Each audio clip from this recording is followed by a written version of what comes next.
Hello అందరికీ welcome to my YouTube family.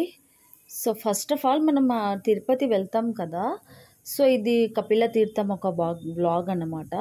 So first of all మనం తిరుపతి వెళ్ళే ముందు ఫస్ట్ తిరుచానూర్ పద్మావతి అమ్మవారి టెంపుల్ని దర్శించుకోవాలంట.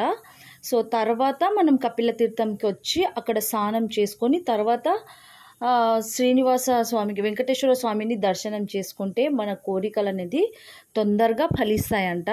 సో ఇది నేను చూశాను, విన్నాను.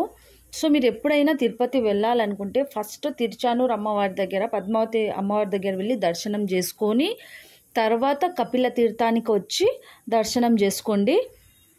ఇక్కడ గుండం ఉంటుంది, పైనుంచి అట్లా వాటర్ వస్తుంటుంది, చాలా పైనుంచి వస్తుంటుంది, కొండ పైనుంచి వస్తుంటుంది వాటరు.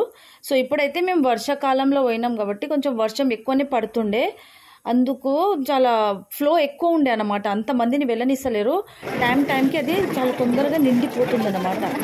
సో మీరు వెళ్ళేటప్పుడు కొంచెం వర్షం లేనప్పుడు వెళ్ళండి. పైనుంచి కొండ పైనుంచి వాటర్ వస్తుంది. మనం ఏమైనా పాపాలు ఏమైనా ఉంటే, మనకు పిల్లలు కావాలన్నా పెళ్ళిళ్ళు కావాలన్నా ఏం కోరికలు ఉన్నా తీర్చేస్తారు దేవుడు. సో ఫస్ట్ ఆఫ్ ఆల్ ఇక్కడ వెళ్ళి స్నానం చేసుకొని తర్వాత కొండెక్కితే మన కోరికలు అనేది తొందరగా నెరవేరుతాయంట.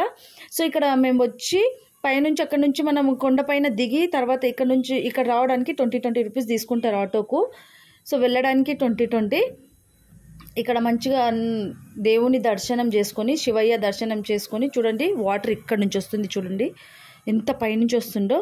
సో నా వీడియో నచ్చినట్లయితే ప్లీజ్ నన్ను సబ్స్క్రైబ్ చేసి నా ఛానల్ని నన్ను సపోర్ట్